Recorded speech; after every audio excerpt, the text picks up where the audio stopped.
Buenas tardes, bienvenidos a todos a este encuentro de hoy en el que vamos a hablar de delirium en la UTI o en la UCI. Yo soy Beatriz Vilche, un psicoterapeuta, trabajo actualmente en la terapia intensiva del Hospital Cipolletti. Y bueno, hoy les voy a explicar un poco de qué se trata esto del delirium y por qué es tan importante que ustedes tengan esta información en su carrera. Bien, estamos hablando entonces de una afección que tiene una prevalencia del 50-80% de los pacientes con ventilación mecánica y entre el 20 y el 50% de los pacientes con enfermedad de menor gravedad. El delirium resulta en una hospitalización prolongada, mayor mortalidad y mayor costo. Mayor costo porque hay una internación prolongada, porque hay un requerimiento de drogas también prolongado, etc. Los efectos a largo plazo, que es cuando ya el paciente sale de la terapia intensiva, incluyen mayor riesgo de mortalidad y deterioro cognitivo a largo plazo, ¿sí? ¿De qué estamos hablando entonces cuando hablamos de delirio? Estamos hablando de una alteración de la atención y de la conciencia. Hay una perturbación en la cognición. Esto es, en la memoria hay una desorientación, ¿sí? Por ejemplo, el paciente de repente piensa que está en su casa o que está en otro lado, ¿sí? Hay una alteración en el lenguaje y en la percepción, ¿sí? Hay una dificultad para comunicarse, que se va a ver el lenguaje por ahí lentificado o algunas cosas que de repente dice que no quiso decir o no se logra explicar, etcétera. Hablamos entonces de que es una alteración que aparece y desaparece, ¿sí? Fluctúa. De repente a la mañana está bien, a la tarde empeora y puede quedar así todo el día o puede tener una mejoría, ¿sí? Esto va y viene. Esta alteración, también aclara, no se explica mejor por un trastorno neurocognitivo preexistente. Eso quiere decir que el paciente no trae un diagnóstico previo, ¿sí? Psiquiátrico, por ejemplo, de que curse con algún tipo de delirio o desorientación, ¿sí? Pero es básicamente eso, una desorientación que después trae concomitantemente otros signos que vamos a ver como más evidentes. Quizás no nos demos cuenta que el paciente esté desorientado, pero sí nos vamos a dar cuenta de otras cosas. Bueno, ahora les cuento qué cosas. Entonces, las causas de las que más se habla en la bibliografía es los sedantes benzodiazepínicos, ¿sí? Por eso hoy en día se trata de trabajar con otro tipo de sedantes. Eso es básicamente lo único que les voy a comentar por hoy, porque bueno, es algo más que tiene que ver con la estrategia médica de pseudoanalgesia, ¿sí? Entonces, vamos a hablar de los signos y síntomas asociados. ¿Qué es esto que les decía? A ver, ¿qué es lo evidente del paciente con delirio? Lo que se evidencia es que el paciente, por ejemplo, pregunta una y otra vez, por ejemplo, ¿dónde estoy? ¿Qué me pasó? ¿Y mi familia? Y tal persona, y pregunta por una, y hay que explicar otra vez, pero estás en el hospital, el horario de visita es tal, y uno empieza por ahí, bueno, se olvida todo el tiempo. Sí, hay una dificultad en la memoria. Después de repente quiere golpear a alguien, ¿sí? Por ejemplo, pasa que lo van a bañar, lo están bañando, y de repente sí, desconoce lo que de repente está pasando alrededor y quiere golpear a alguien, ¿sí? Se pone agresivo. Entonces, bueno, ahí les dice, por ejemplo, alucinaciones y delirios, hay una agitación probablemente.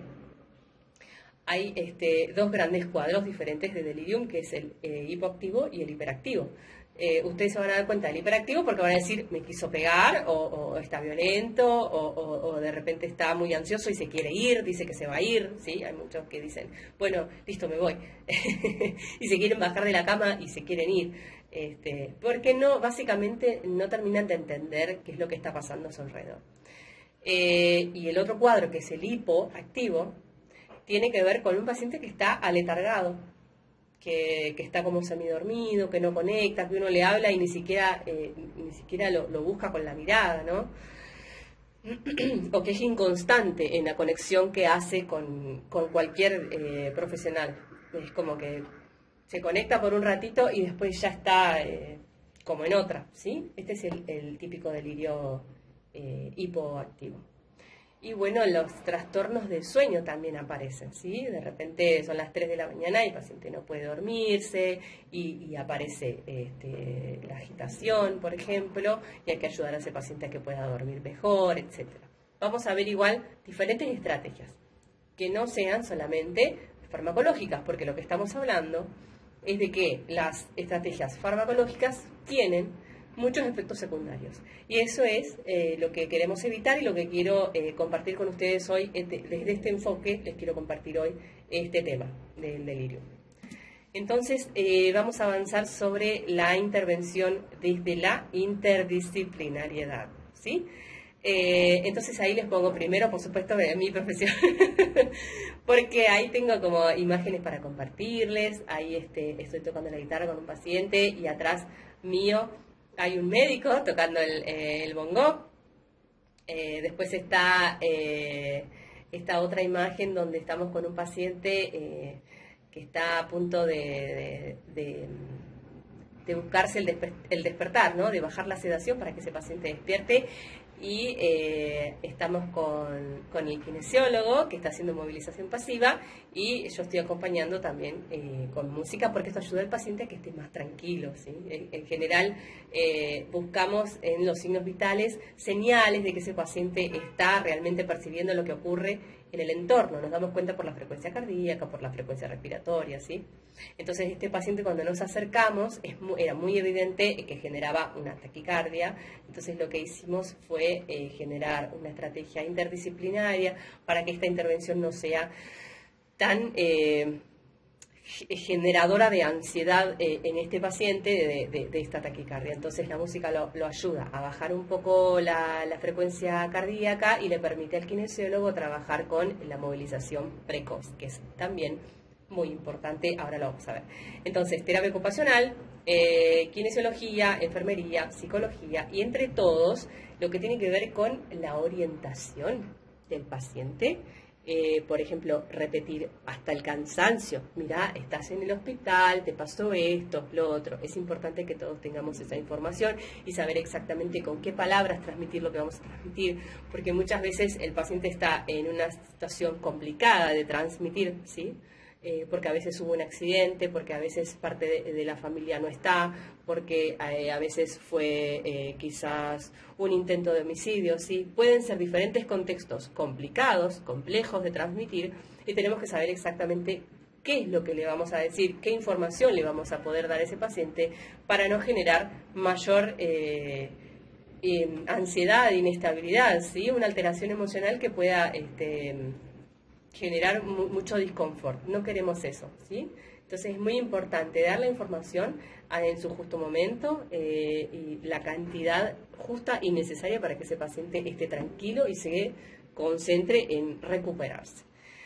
Entonces, orientación, por ejemplo, también no solamente dónde estás, qué te pasó, sino qué día es hoy, cuántos días hace que estás acá, ¿sí? Es de día, es de noche, son las 3 de la tarde, son las 3 de la mañana, ¿sí? Y conversar, ¿sí? No necesariamente tener que estar todo el tiempo dándole, son las 3 de la tarde, sino conversar simplemente apenas 1 minuto, 2 minutos. ¿Cómo estás? ¿Quieres que te alcance algo? Etcétera.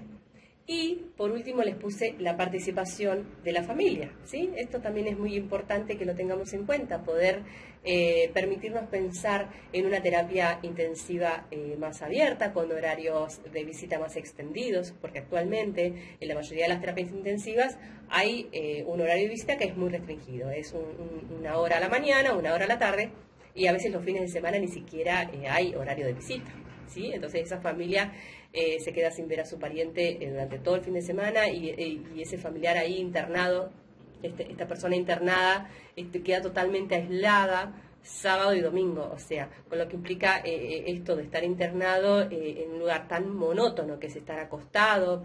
Tampoco suele haber actividades los fines de semana. Yo, por ejemplo, no trabajo sábado y domingo, no hay un musicoterapeuta que trabaje sábado y domingo, no hay un kinesiólogo que haga movilización temprana quizás sábado y domingo, ¿sí? Entonces, ese paciente queda sin muchos estímulos y esto es muy importante, que el entorno sea favorable para que la persona digamos, siga manteniendo un nivel de orientación, un nivel de conexión con el entorno, ¿sí? Para poder seguir recuperándose a buen ritmo. Entonces, esto de poder pensar y de estar abiertos a la posibilidad de que haya una terapia intensiva más abierta, ¿sí? Para que la familia pueda estar conectado con su familiar durante más tiempo y poder colaborar en esto de la orientación, de la contención, de la conversación, del estímulo que necesita esa persona para mantener el contacto con la realidad, con lo que está pasando y con lo que hay que hacer, ¿sí? Recuperarse y salir de la terapia intensiva, que ese es el objetivo. Bien, entonces todas esas disciplinas lo que tienen en común es ciertas estrategias que vamos a ver, que tienen que ver con la activación cortical, esto que les decía, la memoria, la atención, la toma de decisiones. Esto lo podemos hacer entre todos, no solamente el musicoterapeuta, el kinesiólogo, el enfermero, todos podemos trabajar con alguna, por ejemplo, ¿y vos de dónde sos? ¿O de dónde naciste? Y ahí estamos activando la memoria, ¿sí? Esto es muy importante, parece una pavada, pero conecta al paciente con un montón de saberes, con un montón de recuerdos, sensaciones, lenguaje, ¿sí? El lenguaje se activa y empiezan a pasar un montón de cosas a nivel cortical. Y eso es muy, muy interesante para prevenir y para tratar el delirio. Entonces, la atención que es simplemente cuando uno está conversando, está prestando atención. Y es simplemente eso a veces. Con eso solamente ya tenemos un montón para ofrecer como personas nada más que estamos ahí, ¿sí? La toma de decisiones, ¿sí? ¿Querés escuchar un tema? ¿Qué tema te gustaría? A ver, listo, toma una decisión, ¿sí? Es simplemente eso. Desde lo básico, digo, ¿sí? Después cada disciplina tiene sus propias formas de generar estas mismas estrategias, ¿sí? De trabajar con estas estrategias. La musicoterapia trabaja con la música, con los instrumentos. ¿Qué instrumento te gustaría tocar? ¿Qué canción querés que hagamos? Empezamos a cantar y de repente empieza a salir la letra y empiezan a surgir recuerdos. Uy, este tema que lo cantaba cuando tenía 15 años y justo estaba con mis primos y fuimos a la casa de mi... ¿sí? Un montón de cosas que empiezan a pasar que uno las tiene naturalizadas, porque uno, claro, está desde la salud, pero esa persona que está ahí no está en el mismo estado mental que nosotros. Realmente está atravesando un desafío muy grande, muy grande. Entonces es muy importante y muy interesante que nosotros podamos generar estos espacios. Apenas es generar un recuerdo, una conversación amena, apenas, ¿sí? Es simplemente eso a veces. Movilización precoz también, tanto el musicoterapeuta como el kinesiólogo, como el terapista ocupacional, como el enfermero trabajan con la movilización pasiva o activa, incluso desde el momento de la higienización, ¿sí? A ver, ayúdame acá, levanta un poco esto, mueve acá, qué sé yo, etcétera. Esto tiene que ver con prevenir también el delirio. Está investigado, está comprobado que trabajar desde temprano, a partir de las 48 horas, de internado del paciente, empezar a trabajar con la movilización activa, si se puede, si el paciente está despierto, y si no, con la movilización pasiva, ¿sí? También previene el delirio. Otra de las estrategias muy lindas, muy interesantes, que abarca un montón de cosas, tiene que ver con el diario de UTI. Este es simplemente dar un cuaderno para que esa persona, o le damos nosotros, en el caso de mi terapia los llevé yo los cuadernos y como que se los impuse, no, mentira. Llegué y le dije, ¿querés escribir en un cuaderno las cosas que te van pasando? Entonces, bueno, ahí cuando está la aceptación del paciente, le damos el cuaderno, una lapicera. Y a veces cuando pasaron muchos días que están en la terapia y no han hecho nada de esto, les va a costar un montón. Entonces nosotros podemos ayudarles, ¿sí?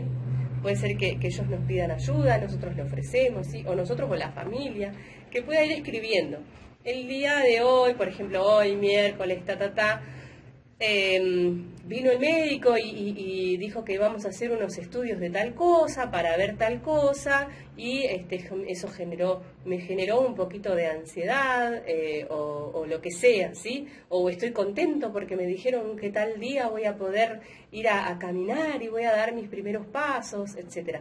Todas esas cuestiones que puedan quedar registradas en un diario también ha sido comprobado como que es una estrategia muy, muy eficaz para la prevención de los trastornos después de la internación, ¿sí?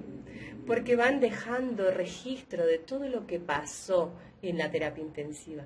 Porque, ¿qué pasa? Hay un fenómeno que tiene que ver con los recursos mentales que tenemos, que cuando nosotros no recordamos específicamente algo, cómo sucedió, la mente se pone creativa y empieza a escribir cosas que no ocurrieron, ¿sí? En la mente aparecen de repente cuando hay baches, ¿sí? Entonces nosotros queremos evitar esto. Entonces en el diario, completando el diario, es una forma de prevenir este recurso de andar creando o inventando cosas que no ocurrieron, ¿sí? Está muy bueno, es muy práctico, es muy lindo, es muy útil. Además, lindo, ¿por qué? Porque se generan, por ejemplo, cosas como, por ejemplo, que un paciente escriba una carta a un hijo, a una hija, que por ser tan chiquitita, quizás no le permiten el ingreso a la terapia intensiva, ¿sí? Entonces, escribiendo una carta es una forma de esa persona poder conectar emocionalmente con esa persona.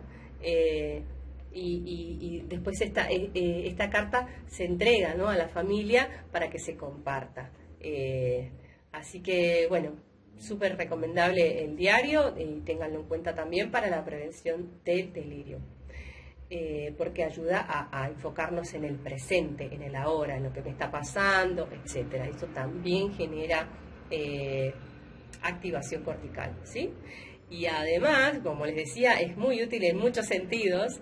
Lo que he visto también, he comprobado desde mi práctica, es que al principio por ahí tienen esta debilidad muscular, que es propia de la internación prolongada, y con los días, en este deseo de poder escribir cada vez mejor y poder incluso comunicar eso a otra persona, que se entienda la letra, ahí hay tanto deseo puesto que de repente eso empieza a mejorar la letra. ¿Y qué quiere decir que mejora la letra? Que mejoró la motricidad fina, que es un golazo, ¿sí? Es un golazo.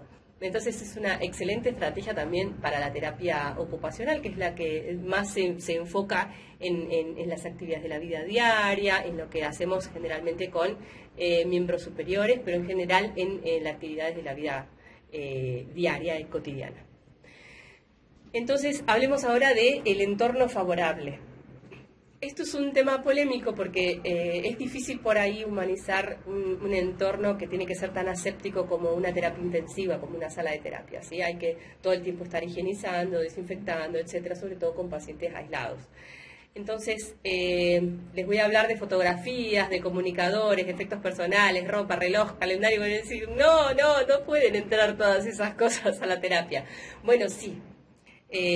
Tomando todos los recaudos necesarios, sí se puede, ¿sí? Hay que buscar la forma, hay que ser creativos. Por ejemplo, con el tema de las fotos, lo que me contaron que se hacía en otra terapia, hasta ahora en este momento no tenemos un paciente con este requerimiento, pero sí me han contado de unas terapias donde ponían las fotos adentro de folios bien cerraditos y atrás de las fotos ponían el nombre del familiar. Por ejemplo, si una foto de la hija, o la hija se llama Pamela, vos le pones hija Pamela, entonces queda la foto asociada al nombre en el caso de que el paciente por ahí le cueste recordar el nombre o el vínculo, etcétera. Entonces tenemos la foto a mano para generar esa conexión, ese vínculo, ese disparador de la memoria y trabajar porque nosotros tenemos la información de que es Pamela, de que es la hija, que tiene tantos años, etcétera.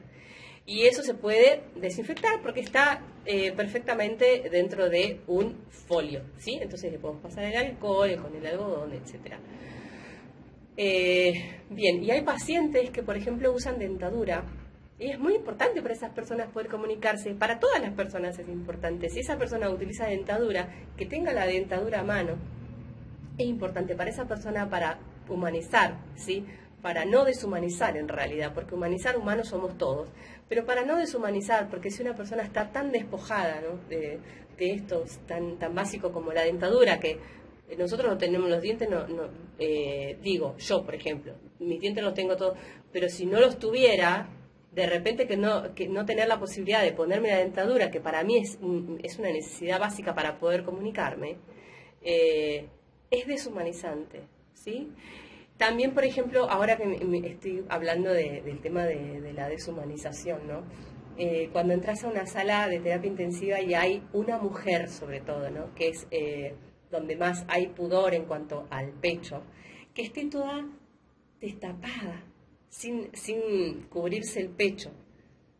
Esto me parece que tenemos que tener también más cuidado, porque está súper normalizado, como es una persona que está tan intervenida todo el tiempo, todos los días, que venimos, que le hacemos esto, y de repente la misma paciente ya no se cubre, ¿sí? No es algo que nosotros adrede quizás hacemos, que la destapamos y la dejamos así, pero quizás ellos tampoco sienten esa necesidad, porque de repente hay un nivel como de alienación, ¿sí? Como alienación, como que ya no es mi cuerpo, es el cuerpo del otro, es el cuerpo del médico, es el cuerpo del enfermero que viene y me hace cosas, y también falta como este intercambio de, hola, no sé, Pepito, te voy a hacer una extracción de sangre, te va a doler un poquito, te voy a sacar acá, son 2 minutos y me voy. Simplemente eso, ¿sí? Para que no quede esta sensación y no estar comunicando todo el tiempo esta sensación de que ese cuerpo no le pertenece a la persona, sino a mí como efector de la salud, ¿sí? Entonces esto, simplemente tener en cuenta que hay una intimidad que hay que preservar, que hay una humanidad que hay que preservar, y en todos los aspectos, antes de tocar un cuerpo, pedir permiso, explicar qué vamos a hacer. Más allá de que es fundamental para mantener a esa persona con vida, siempre todas las cosas que se hacen en la terapia, ¿no? Porque ahí estamos justo en la línea entre la vida y la muerte. Siempre todas las decisiones que se toman son en favor de la vida. Avisar siempre. Te voy a tomar sangre, te voy a poner para tomarte la presión, etcétera, ¿sí?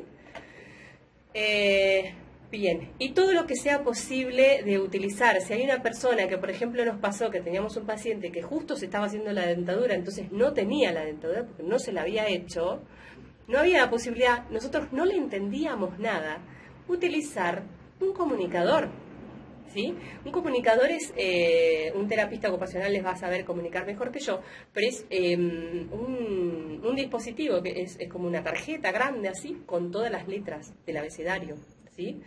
Pueden estar en diferente disposición, por ejemplo, las vocales arriba y las consonantes abajo, o todas en orden en abecedario, o todas en orden como si fuera un teclado, ¿sí? Para que la persona haga como que escriba. Bueno, diferentes formas, o incluso con una tablet también se puede hacer, pero que sea un comunicador para que la persona que no puede verbalizar, que pueda marcar y tener en cuenta si la persona sabe leer o no. Fundamental preguntar siempre si sabe leer o no, porque si no sabe leer hay otros tipos de comunicadores que son más gráficos, ¿sí? Más de infografía.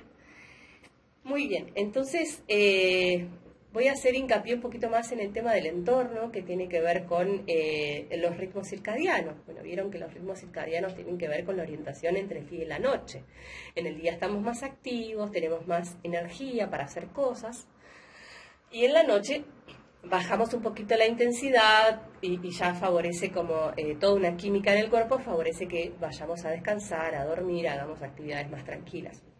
Entonces, lo que buscamos en la terapia es justamente favorecer este ritmo circadiano, porque estamos hablando de que hay un alto grado de desorientación, o que podemos producir un alto grado de desorientación justamente con una mala manipulación del entorno. Si nosotros tenemos las luces prendidas durante el día y durante la noche, no favorecemos a que este cuerpo se entere qué es lo que está sucediendo en el entorno, que se entere que ya son las 10 de la noche y que es hora de dormir, ¿sí? Entonces nosotros lo que queremos es favorecer esa información, que llegue esa información. Entonces, luces y sonidos al mínimo en horarios de descanso, pero en general yo diría durante todo el día. No es cuestión de poner música para todos. Podemos poner música, quizás, si queremos escuchar un poquito de música, pero que no llegue a la sala de los pacientes. Por lo menos no a un nivel que para que esa persona escuche, ¿sí? No es la idea ponerle música al paciente. Ponerle música a un paciente es invasivo, ¿sí? Y puede ser iatrogénico. ¿Por qué digo iatrogénico? Porque nosotros pensamos que bueno, que va a estar bueno, porque se va a distraer un poco.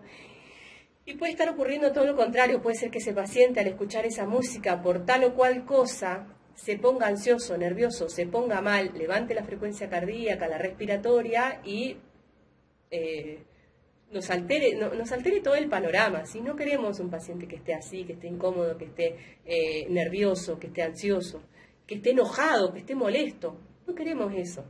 Es muy invasivo para un paciente no poder decidir ni siquiera esto, ¿no? Básico de, ahora quiero silencio. Sobre todo un paciente que está en este nivel de ¿cómo se dice? De estado crítico, ¿sí? De estar intentando recuperarse y poder por lo menos salir de la terapia intensiva, ¿sí? Esa es la idea. Entonces, buscar un entorno amable, respetuoso con el paciente, ¿sí? La musicoterapia trabaja con la música, sí, pero con la música del paciente. Y es una intervención de 20 minutos, media hora, cuando mucho, cuando el paciente está despierto y bien lúcido, ¿sí?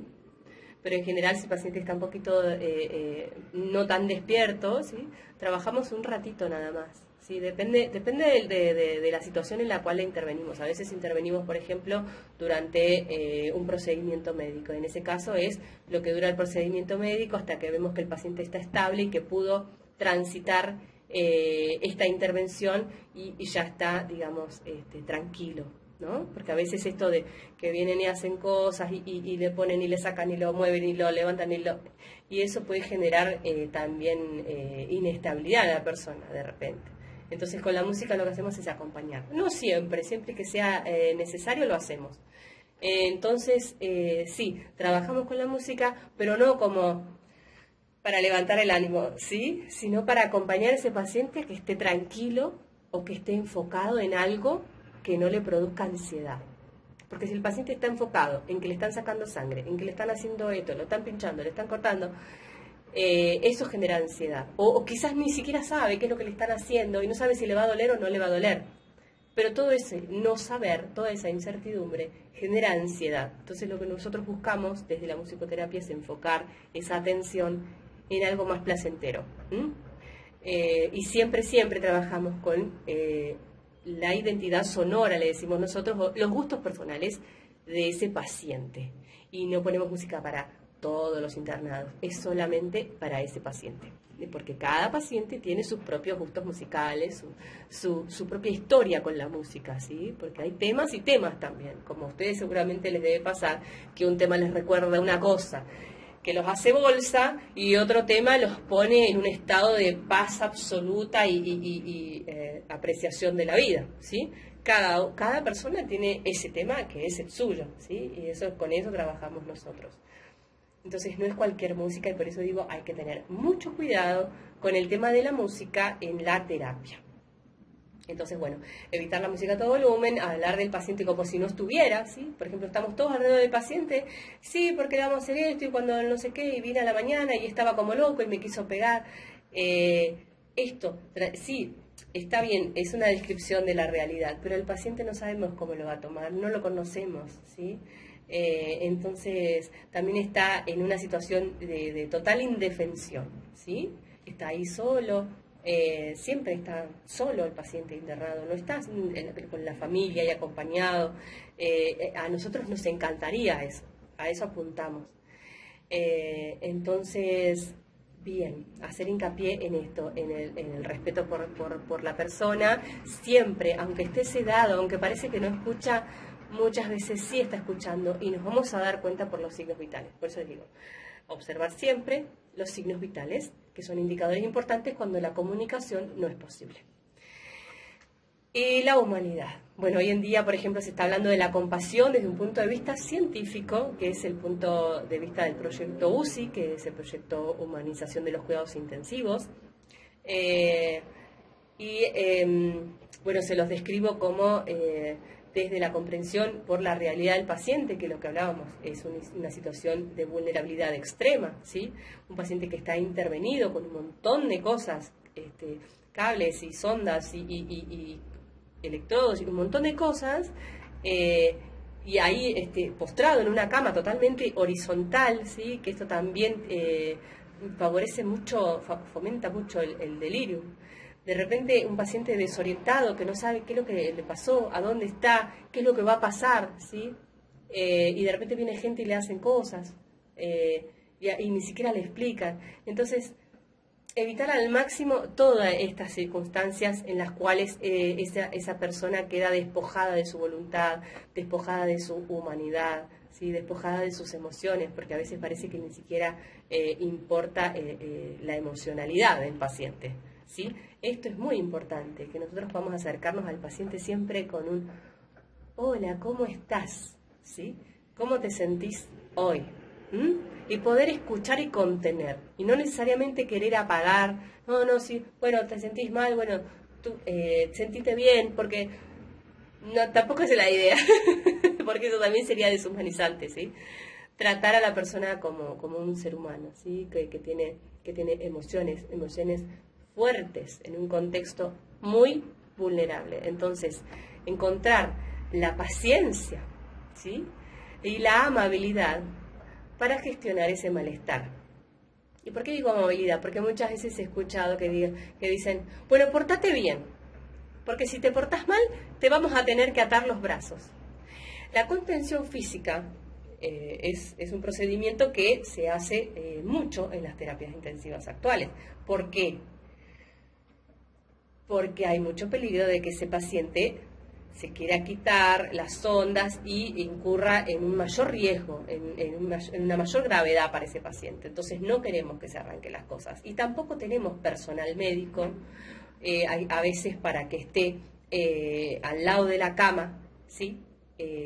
Evitando que pueda llegar a pasar este accidente, ¿sí? Que en una desorientación se quiera sacar las cosas. Esto es comprensible. Creo que es un momento en las terapias intensivas en que estamos en estas circunstancias, en que no podemos evitarlo y no tenemos muchas herramientas para resolverlo. Ahora bien, si nosotros pensamos, por ejemplo, en la posibilidad de abrir las terapias intensivas y que la familia pueda acompañar a ese paciente, no tendríamos ese problema, ¿sí? Porque habría siempre una persona cercana al paciente que pueda reorientar la atención, evitando, digamos, previniendo el delirium, y en el caso de que haya un arranque de agitación psicomotriz, que pueda contener al paciente con amor, desde el respeto y desde el cuidado. Entonces, amabilidad, ¿sí? No, bueno, portate bien porque si no, o te portaste mal, así que por eso, no.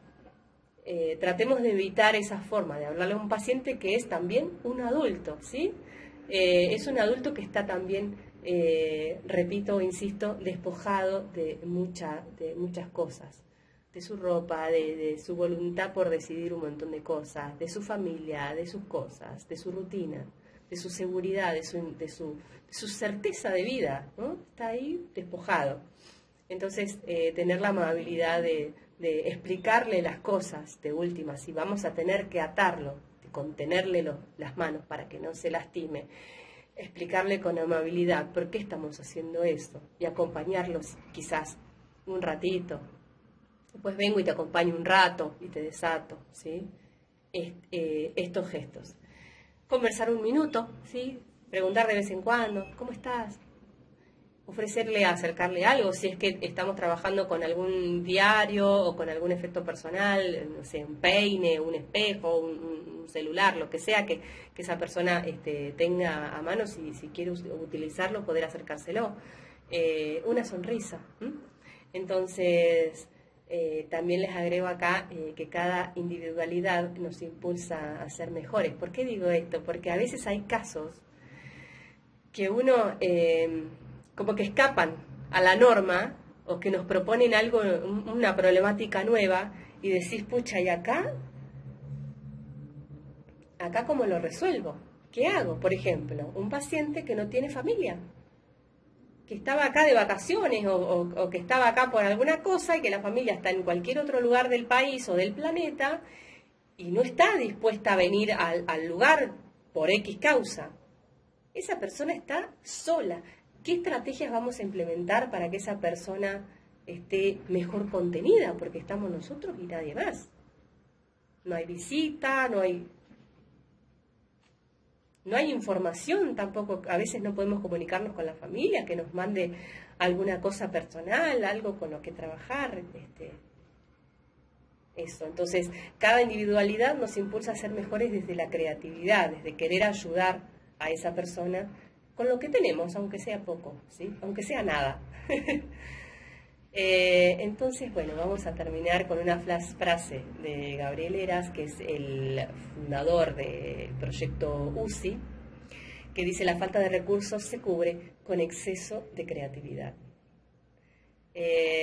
Bueno, espero que les haya sido útil la clase, que les haya sido amena sobre todas las cosas. Y bueno, y si alguna vez pasan por el hospital de Cipolletti, me saludan. Y si van a trabajar ahí, encantadísima de que trabajemos juntos. Que tengan una excelente carrera y bueno, nos vemos por ahí.